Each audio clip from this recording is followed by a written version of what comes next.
Who is Logos? Godhead.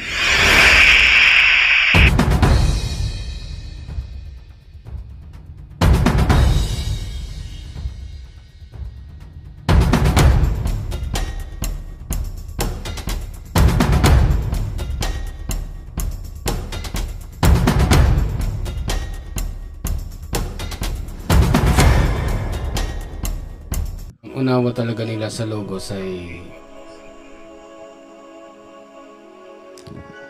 walang iba yan kundi yung the Messiah, which is Jesus Christ.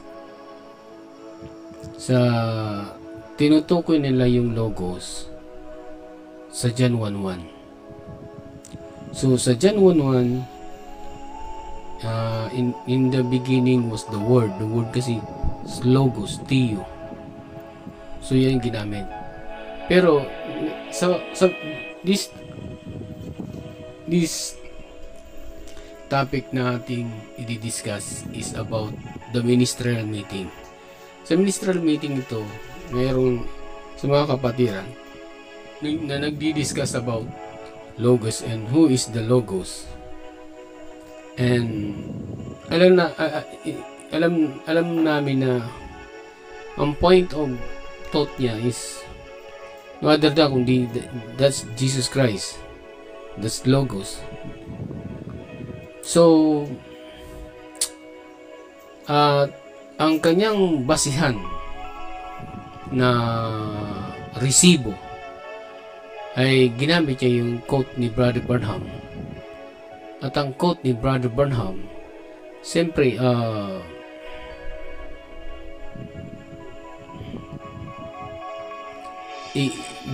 Diyan nagsimula yung kanyang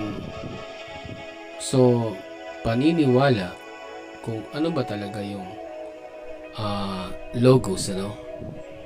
So ganun pa naman, atin pakinggan ang kanyang unawa dito sa quote ni Brother Branham. So ihimay-himayin ho natin ito para natin makita yung laman ng quote ni Brother Branham. So gabayan tayo ng Diyos upang mabuksan natin yung backside of this book na written words ni Brother Branham. Dati kung si Brother Nagano sa about spoken word, but nung after ni Brother Branham 1965 siya namatay, na-end ang kanyang ministry. So ang kanyang spoken word naging written within na sa mga end-time believers na naniwala na this Brother Branham is the prophet, part siya ng prophet in the last days. Pero ang Diyos siyempre hindi natigil ang kanyang paggamit ng lingkod, at mayroon siyang ginamit ang lingkod na magpapatuloy pa rin ang mensahe at ng kapahayagan at patungo sa progresibo. At hindi lang siguro doon nagtatapos sa time ni Brother Branham yung message. So God, siyempre ang Diyos kumakausap din doon sa predestinated na nakatalaga para mag-opening doon sa mensahe na yun. Now, let's go to pakinggan natin yung message na sinasabi ng kapatiran during that ministerial meeting. Now, the pillar of fire is the Logos. Ano pong nangyari doon sa Diyos na sabi nga ay nakaupo doon sa eternidad? That went out of God, the Logos, which is actually the attributes of the Father of God, the attributes of the fullness of God. When God became into a form, ano nga yun yung form ng Diyos? Ha? Theophany. Naniwala po tayo? Logos, naging form. To where it could be seen, ay para daw makita pala. It was the anointing of the great Spirit that went forth. It's condescending, coming down. God the Father, the Logos. that was up over Israel.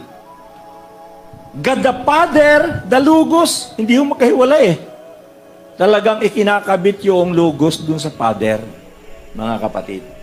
So makita natin, ang sabi roon, now in the, di dyan. So maliwanag po na yung palang tinatawag na Logos ay ang sabi ro mamaya natin na bibigyan po ng diin yung sa pagiging Diyos ano po. Dito muna tayo sa tinatawag na yung Diyos ay naging Logos na yon. Doon po nagkaroon ng tinatawag na first creation. He created himself. He created his own body. Siya po'y naglalang ng sariling katawan. Ang sabi po ron, naglalang siya ng sariling katawan. Ngayon, tingnan po natin na nang maglalang na po ng sariling katawan, ano pong nangyari mga kapatid? Yun na po ang nagsabi ng let there be light. Second creation. Second creation, in the beginning, God created the heaven and the earth.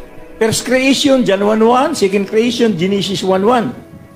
So makita natin na sa present world, nang mag-start po, when God was started to create all things, diyan na po nag-start yung ating tinatawag na present world or tinatawag na magmula sa creation, diyan na po na-create yung mundo, diyan na na-create yung impyerno, na-create na lahat ng bagay. Nang makreate na po niya lahat ng bagay, alam natin, ang sabi ron ay, narito na po tayo sa panahon nating ito, na malapit na dumating si Lord Jesus Christ. Naniwala po ba kayo? Malapit na po siyang dumating, at yun po ang mahalagang bagay na siguro, maganda rin ma-share ng konti, Ganito po ang sabi ng prophet. Didiin ako rin sa itong present time natin na mayroong present truth, mayroong tinatawag na dapat tayo ay magkaroon ng preparation. Sabi rito, I believe one of this glorious day when this united confederation of churches. Now that the pillar of fire is the Logos that went out of God. So yung Logos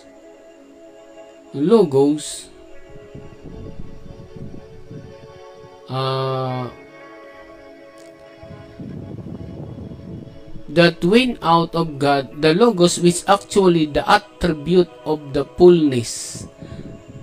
Actually, the attribute of the fullness of God. So,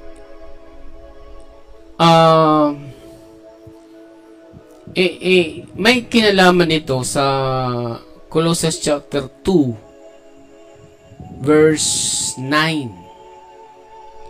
Yung Logos na yun, which is the Spirit of God. Yung Spirit of God ito na bumaba yung attribute of the fullness of God. That is the fullness of God. When God become into a form to where it could be seen. So, it was the anointing of the great Spirit. So, it was, tingnan mo, it was the anointing of the great Spirit that went forth is descending, coming down, and God, that is God. Oo. So, yung Logos, that is God. Yung great Spirit that went, yun na nag-anoint doon. Doon sa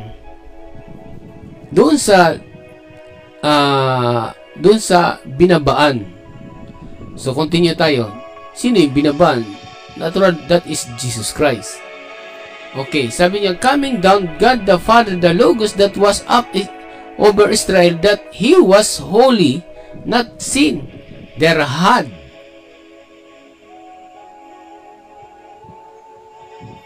to be a blood offering right Eden, that Logos become flesh. So Logos become flesh and dwelt among us, where the Logos dwelt in a human body. So yung Logos daw, Logos dwelt in the human body, which was sacrificed. Ito yung katawan na nagsakripisyo, that is Jesus Christ. So may itong sinasabi ni Brother Branham na it's connection about the law. Colossians chapter 2. Tingnan mo natin sa Colossians chapter 2. For in him dwelleth all the fullness of the Godhead bodily. So fullness the Godhead bodily. For him dwelleth, tumahan eh. Yung tumahan, dwelleth all the fullness. Yung sinasabi ni Brother, all attribute of God. Tumahan doon sa katawan. Yung body dito, ito yung katawan ni Kristo na tinahanan ng great eternal God. Ang tanong, yung tinahanan na yun, kaya hindi yung tinahanan na yun, that is the tabernacle of the great eternal Spirit. That is the tabernacle of God. Jesus Christ is the temple or tabernacle of God. Tumahan sa kanya yung fullness of the Godhead bodily. So parang pag nakita mo si Jesus Christ, nakita mo ang Diyos. Kasi nasa kanya yung attribute ng Diyos. Diba?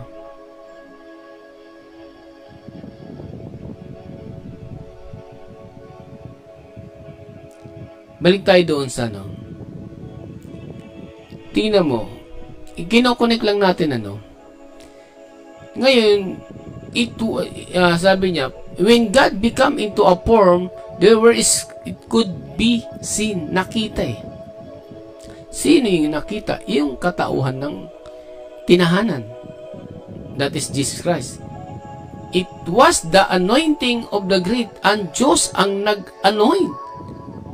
Sino yun? Yung great Spirit that went forth, descending, coming down, yung bumaba. God. Sabi yung bumaba.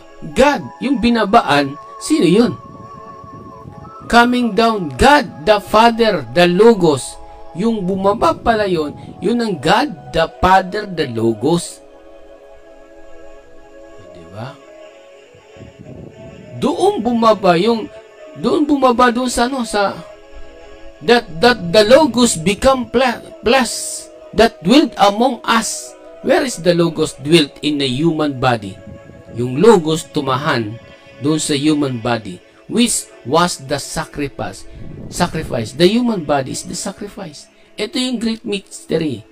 May connection ito dito sa 1 Timothy chapter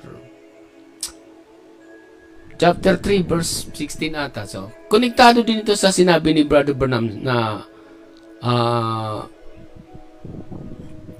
doon sa kanyang doon sa sinasabi sa 1 Thessalonican 1 Thessalonican chapter 3 verse 15 natin ito. Sabi niya, and without, tingnan natin muna para makita dito si screen. Okay. And without controversy, great is the mystery of godliness. Great is the mystery of godliness. God was manifest in the flesh.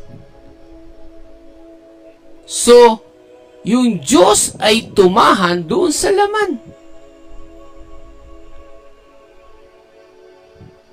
Yung tinahanan, hindi yun ang Diyos. Ang tumahan, yun ang Diyos. Ang tumahan, that dwelleth in the body of Jesus Christ, that is God, the Father, or eternal Spirit. And that is Logos. That's Theo. That is God. Diba? Preach into the Gentile, believe on the word, receive up in the glory. Diba? Receive, tumanggap siya na yung kalulahatian ng kataasan. Taasan. So, doon sa quote ni Brother Branham, ang unawa kasi nila, balik ulit tayo doon, ang unawa kasi nila,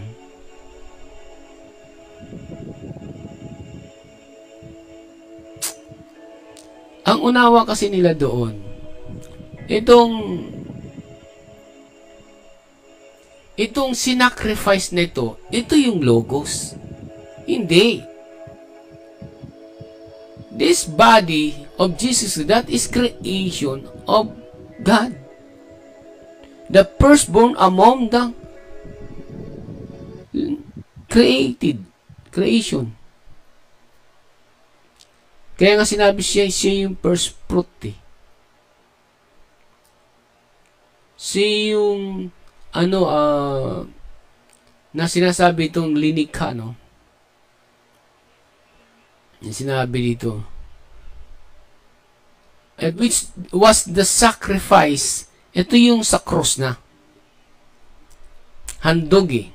Yung buhay ni Jesus Christ. The blood offering right in Eden, that the Logos become flesh and dwelt among us, that where is Logos dwelt in a human body, which was the sacrifice.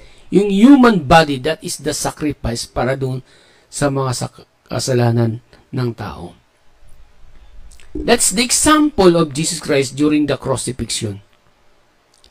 Itong sinasabi nito, it's about, kung titingnan mo, i-connect mo siya, sino yung sinacrifice? Sinong inihandog sa cross?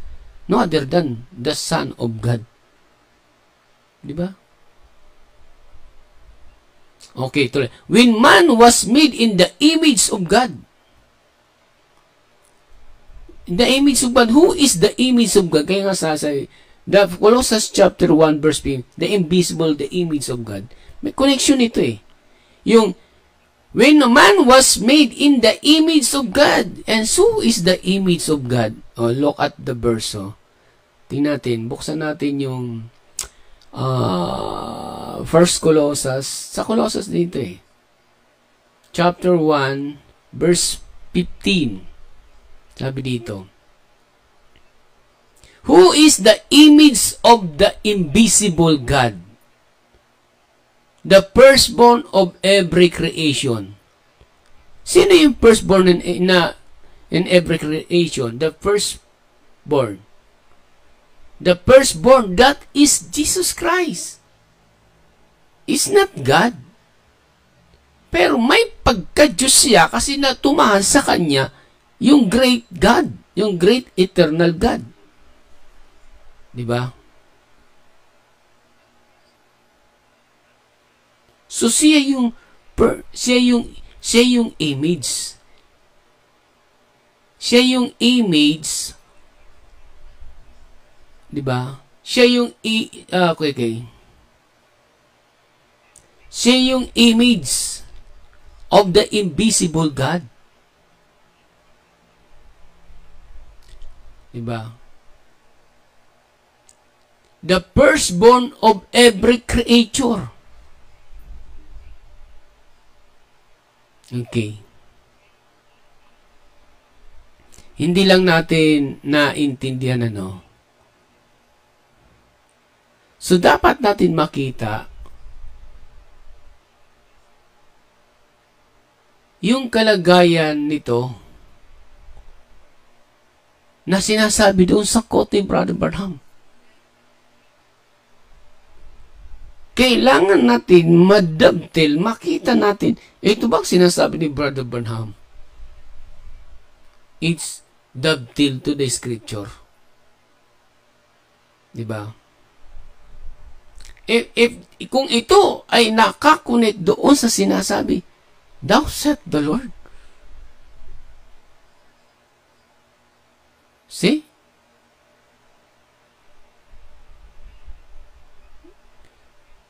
Very clear that Jesus Christ is the image of the invisible God.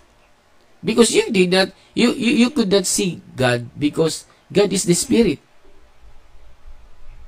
See? You cannot see God because God is the Spirit. The only way to see God, gagamit ang Diyos ng pani, which is the body of Jesus Christ. So, di ba? Kasi kailangan ng Diyos ng mortal na tao. Kailangan ng Diyos yung matatahanan ng kanyang espiritu. And no other than Jesus Christ, the tabernacle or temple of God. Kasi doon tatahan yung logos. Hindi yung katawan, siya yung word. Yung tumahan yung salita doon sa laman. And that is the body of Jesus Christ. See? Malinaw eh.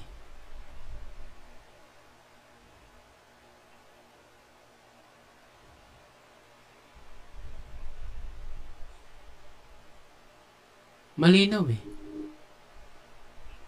So, dapat natin maintindihan ano? Okay. Now, when was made in the image of God, and then God came down in the image of man to redeem a man. To redeem a man that brought man and God together. Heavens and earth hug and kiss each other. So, parang nag-connect yung heaven and earth. Because itong the image of man to redeem man, para ito yung kaligtasan ng tao sa pamagitan ng ating Panginoon Kristo. That's the way to magkaroon ng redemption. That was man and God together. God together. Diba? Heavens and earth kiss in after that. Okay.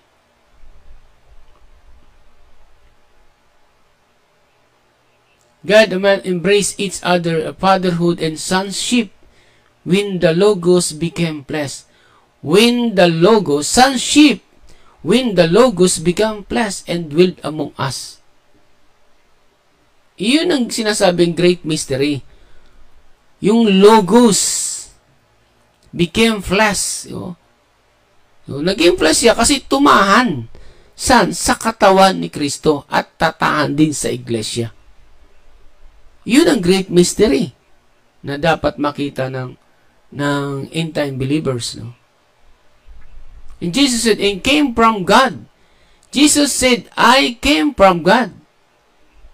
Di ba?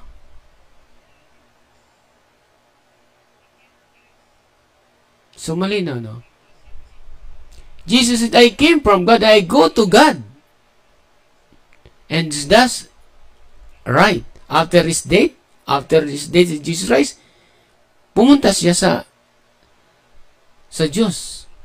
Moral resurrection and ascension when the body was taken up to sit at the right hand of God. Ito yung sinasabi sa Revelation chapter 5.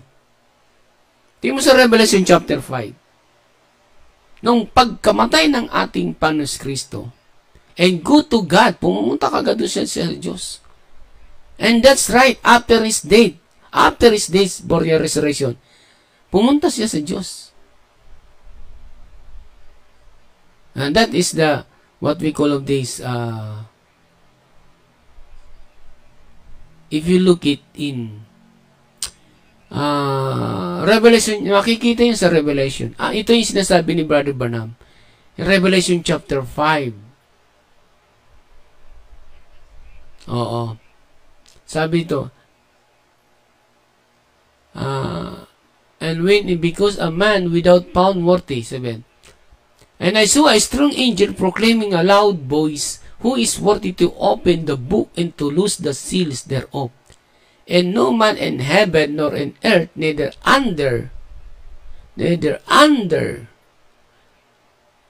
the earth, was able to open the book, neither to look thereon. And one of the elders said unto me, Weep not, behold, the Lion of truth, the Lion of Judah, the root of David, prevailed to open the book. Prevail to open the book and to loose the 7 seals. Diba? And behold, and into the midst of the throne of the 4 beasts, and in the midst of the elders, at hand slain, having 7 horns and 7 eyes, which are the 7 Spirit of God sent on the throne. Okay. And he came, took the book, and right hand of his sat upon the throne. And when he had taken the book, the 4 beasts ito ni the Messiah. Sinasabi dito. No other than that's Jesus Christ, the Lion from tribe of Judah. There is only one Jesus Christ. Ito yung connection na sinasabi sa quote ni Brother Branham.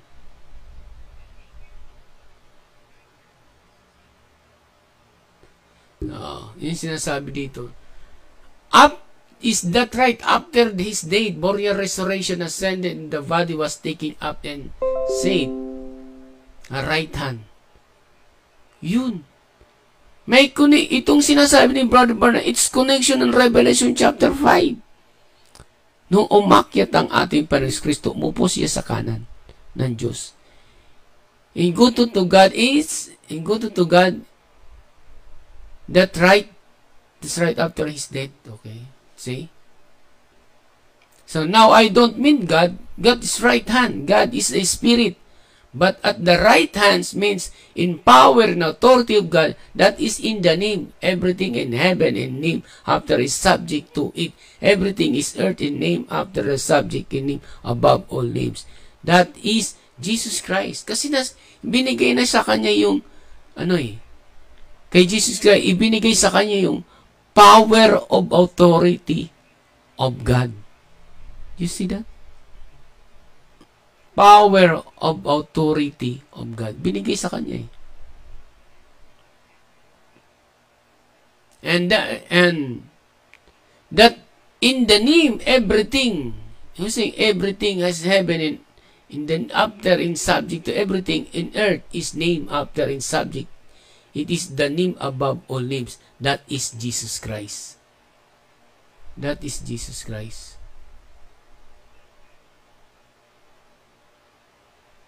Jesus Christ.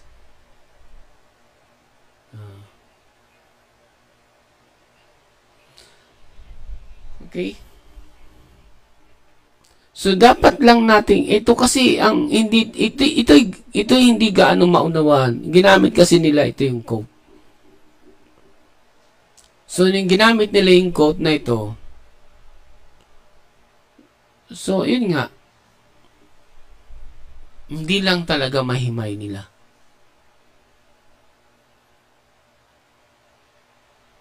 Kaya nga, yung sinasabi ni Barber is a mystery. But the bride, only that few men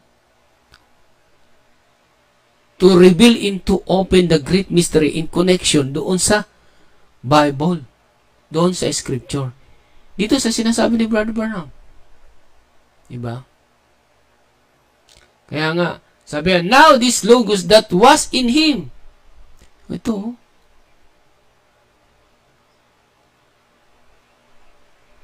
Now logos that was in him, which was the Spirit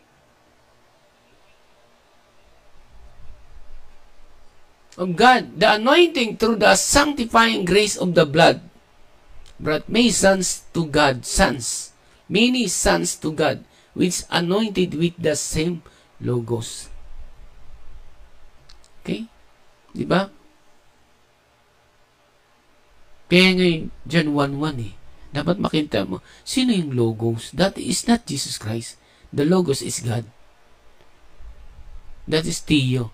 That was in him, yung tumaan sa kanya, that is the Word. That is the Word, that the Spirit, that it was the Spirit of God. Diba? Yung tumaan doon sa katawan, that is the Spirit of God. That anointing, sino yung pinahiran? Di ba?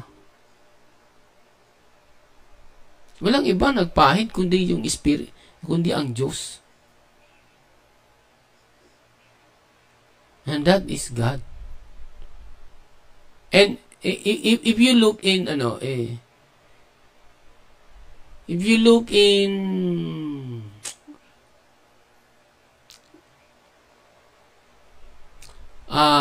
what at verse to? Luke chapter 4, at ito. Buksan natin. Si Jesus Christ mismo nagsabi. Sabi ni Jesus Christ sa Luke chapter 4 ata, verse 12. Okay, 4:18. Ito na, 4:18. Okay, ito yung basya na sinasabi doon. Okay. Sabi niya, the Spirit of the Lord is upon me, because He had anointed. Sino yun? Si Jesus Christ. Ito yung ebidensya ng Scripture. That's the evidence of the Scripture. He had sent me to heal the broken-hearted, to preach the deliverance to the captives, and recovering of the sight and blind, to set a liberty of them that are broken. See? To. Nakita nyo? That's the evidence. Sabi ni Jesus, He had anointed me to preach. Kita mo. See, pinairan siya. Sino nagpahid? Yung great eternal God. Yung Logos. Na tumahan sa Kanya. He anointed. Di ba? You know? Alina, sabi ni Brother, now this Logos, ito sabi ni Brother Branham. Sabi niya, now this Logos that was in Him, which was the Spirit of God, anointed through the sanctifying of grace blood. Diba?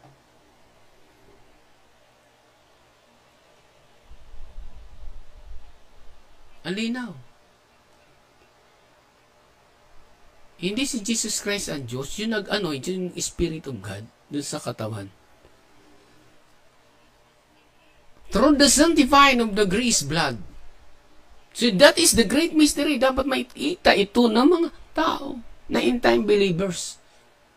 Ayaw lang kasi nila, kumukulang sila ng for sure, pero hindi nila binababa. Kasi pag parang katulad niya, bumipili lang sila ng for sure ng quote. Katulad, I am the Father are one. O kita mo? Yung ama siya iisa. Pero pag binababa mo yung maintindihan, yung pala, ang Diyos pala, nasa Kanya, ang Diyos pala tumahan. Di ba?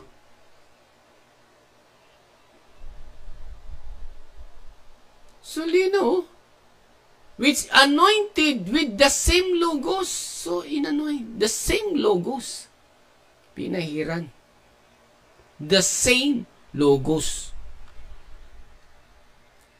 Sino? Yung tumahid, ganun din ang mangyayari. Many sonships to God, which is anointed with the same Logos. So, yung mga sons and daughter, walang iba rin na nag-anoy, kundi yung Logos. Yung Spirit of God. Ito yung sinasabi. Now, on the day of Pentecost, it's come down the pillar of fire and broke apart like the tongues in fire set up. Ito is speaking tongues eh. Yung bumaba doon sa 120 ata yun. Nagkaroon sa Book of Acts, nagkaroon ng speak in tongues.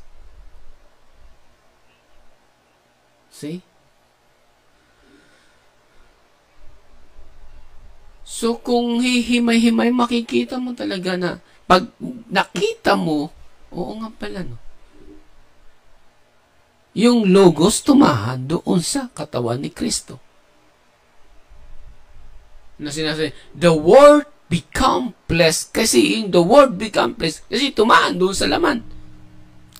Tumahan doon sa kay Jesus Christ. See? Brother and sister, ito yung ginagamit ko kasi ito yung sa ministerial meeting na ginamit, ngunit hindi nila naintindihan. Di ba? Di nila naintindihan. Kasi ayaw nilang saliksikin yung salita. Amen, Brother Branham. If you understand that, now the Logos, this is the Logos, that is the Spirit of God. Nag-anoint kanino doon sa anak ng Diyos. Kaya kahit si Jesus Christ sabi, di ba? Sa Luke chapter 4:18, sabi ni Jesus Christ Ano sabi ni Jesus Christ? The Spirit of the Lord is upon me. Ang Espiritu daw ng Diyos ay nasa Kanya because He had anointed me to preach the gospel. Sino ang tama? I have need to be baptized of Thee. Comest thou to me? The word becomes the same message. For thus it becometh us If to you fulfill all righteousness. understand very clearly that the word of Brother I Branham is baptize thee, connected with it, it's dubbed having into the authority scripture. from the Hindi Almighty naman. God, Di ba? Pero as a connected testimony ito that ye siya. have entered into a covenant to Diba? serve Him. Brother Branham, kaya nga, pag hindi mo talaga alam din ang scripture, nakapokus ka lang doon sa quote, mahihiwalay ka, madadaya ka. In whom I am well pleased. Madadaya ka talaga kasi pag hindi mo alam ang scripture, madadaya ang pagkagadid. Magiging oneness kaya. Kaya nga sabi Jesus ni Brother Branham, I'm not oneness. Di ba? I'm not threeness. Sabi ni Brother Branham, hindi daw siya oneness. Ang ginawa naman kasi ni that's the end-time believer, is two-ness. Kayo lang nagsasabi kasi ang pagka-two-ness, because it's become one. Ang Logos tumahan. Ang Logos tumahan doon sa physical state ng tao, which is the body of Jesus Christ. Nung tumahan, inanoint niya yung anak. Sino naganoy? Yung great eternal. Kaya, even Jesus Christ, sinabi niya. Si Jesus sinabi niya, magsisinungaling ba si Jesus Christ? Magsisinungaling ba ang Diyos? God never lie. His word. God never lie. So, hindi lang nila mabuksan behind the mystery of the spoken word of Brother Branham. Kasi isipin mo, ito lang, mabigat na ito. Hindi ka naniniwala sa sinabi ni Jesus Christ na pinahiran siya ng Diyos? May ma-idolatra niya kung papaniwala mo lang sinasabi ni Brother Branham. Diba? Kaya nga kailangan makita mo yung Logos na ito, walang iba yan kundi yung ang Diyos na tumahan, that is the Spirit of God that anointing through the sanctifying grace of the blood. Who is the grace of the blood of Jesus Christ? Diba? Now on the day of Pentecost is came down that the pillar of fire. Who is the pillar of fire? And broke upon the light, and tongues of fire set upon each of them. So lahat sila nag-speak in tongues. Kung babasahin sa Book of Acts, nag-speak in tongues . Sabi na iba, mga lasing daw eh. Diba? That is the promise of God of Joel 2:28, chapter 2, verse 20. I Spirit of the Lord is up. I pour out the Spirit to all flesh. That's the promise of God. One of the nangyari dyan.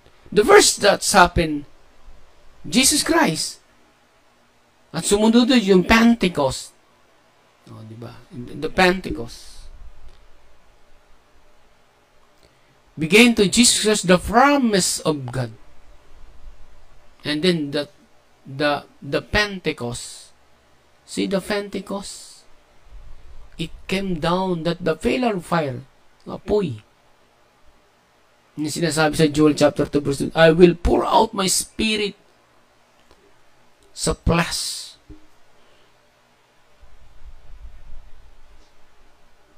And broke upon like that and tongues of fire.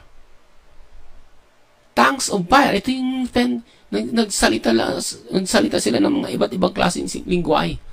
Not their tongues, but tongues of fire. Set upon each of them, selected group.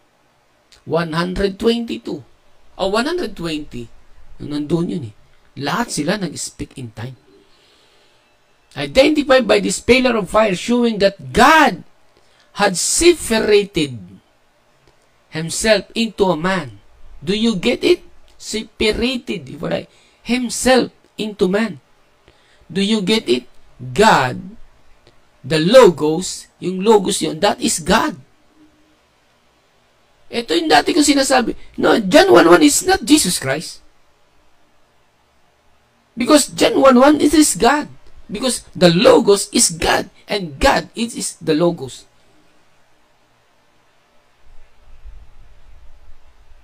Dati hindi ako gumagamit. Sinasabi ko, it's not Jesus Christ, John 1:1. John 1:1 is not Jesus Christ. That is God. Even Brother Branham, sinabi ni Brother Branham, the Logos is God.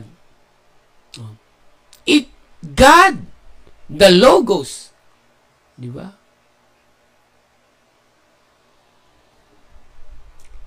See? Separating himself into men. So, magkahiwalay talaga siya. Separate, hiwalay. Himself sa kanila. Into men. And God not in one person. God in one person, He is the Church Universal. Ito yung family of God. The Universal Church, that is the family of God, is not in the group of congregation. Kasi marami dyan, hindi Church of God dyan. Hindi pa na-establish yung tabernacle, yung holy yung pagka-holiness ng isang church. That's the reason Jesus said, the works that I do, shall you also more. Oh, mabigat na ito. May sinabi ni Jesus Christ, pag-alis, mayroon pang masihigit sa kanya. The great ministry na gagawin na isang church. Siguro yung sinasabi ni Jesus Christ. Kasi it's pertaining about in Israel. But in this last day, if you talk about the message of evangelism is worldwide by social media. That is Facebook, YouTube, Facebook page, TikTok. That is worldwide traveling of the message. So, Jesus Christ's ministry is about 3.5 years. But the church's message is greater times, greater numbers of years. So, ito, masasabi ko na, ay, naku, you are more than to Jesus Christ? No. Kasi bakit? Wala pang internet noon sa time ni Jesus Christ eh. Ngayon, dahil sa Biblia, nag-preach, nag-distribute ang Bible sa buong mundo. And God used the mortal body, which is the messenger predestinated. That we call that His Church Universal. That is the reason Jesus said, the works that I do shall also more. Now I know the King James says, greater works. I think it is the greater times, years that manifested about the ministry. Diba? But the right translation, there is more than this shall you do. God was battled and confined in one man, Jesus Christ. But now is battled, confined with but now is battled in confining the whole universal church living of God. Kaya wag kayong magsasabi na, see, universal family of God, universal church of the living of God.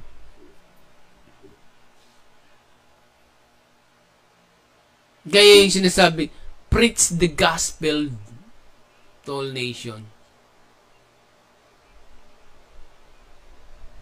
Ito naganap. Sa ibang nation, iba't ibang state of nation, there are church of God to manifest the fivefold gifts, the true fivefold. I'm talking about the true fivefold. Diba? Sabi ni Brother, right now, well, God is here is speaking with us. In a heart, in Africa, ito yung sinasabi. In Africa, in Asia, in Europe, in England, whenever believers gather together, there is a midst of them. Nasa gitna siya. Yung Logos. So you understand that John 1:1, that is God. See? That is God.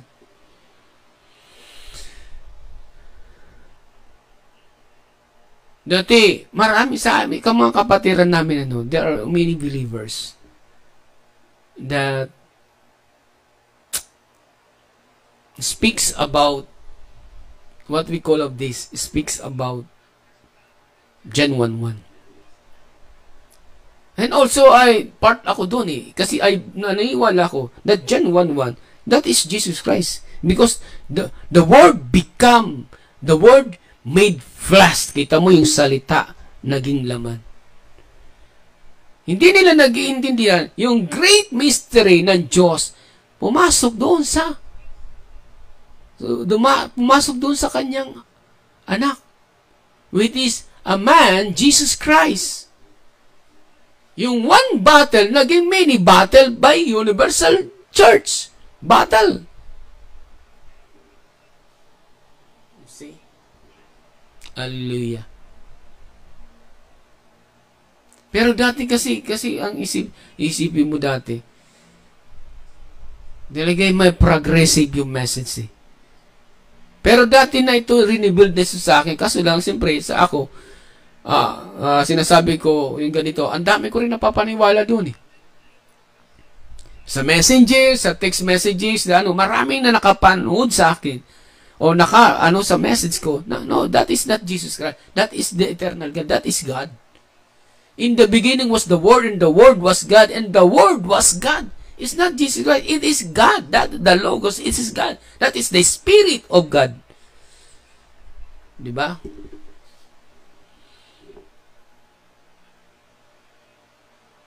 Pero yung mga end-time believers ng Brownism does not understand about this. They believe that John 1:1, that is Jesus Christ. That is oneness teaching.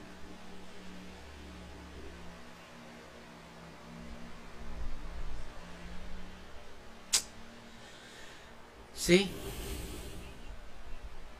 You must understand the great mystery of God. Because if you did not understand who is the Logos, see? If you did not understand the Logos, if you do not understand the Logos, so that is your problem. Maybe God does not like you. See? You must understand who is the Logos. Because if you did not understand who is the Logos, if you think about that the Logos is Jesus Christ, you did not say and so the great mystery of God na sinasabi sa 1 Thessalonica chapter 3 verse 16 or 15 or 16. Yung great God manifest in the flesh. So, hallelujah. So, kung himay-himayin lang natin, sasaliksikin natin, makikita natin eh. Di ba? Makikita natin ang message. So, we must learn. We need the Spirit of God. Because if we did not understand, we cannot open the written within. Only the written with nako. Hindi mo makikita yung backside of the book. It's connected doon sa sinasabi within the written of the word. Okay. Hanggang dito na lang tayo. Dito na lang tayo. Thanks to the great eternal God. Thanks to Jesus Christ that give us a wisdom of revelation. Thank you, God. Thank you, Lord, for the time that naging part ako dito sa mensahe nito. To restore. Nawa ito yung makita ng mga end-time believers, ano? Nawa, sana makita ito. Okay, and God bless you. Panoorin nyo sana, mag-subscribe kayo sa Eagle Crown.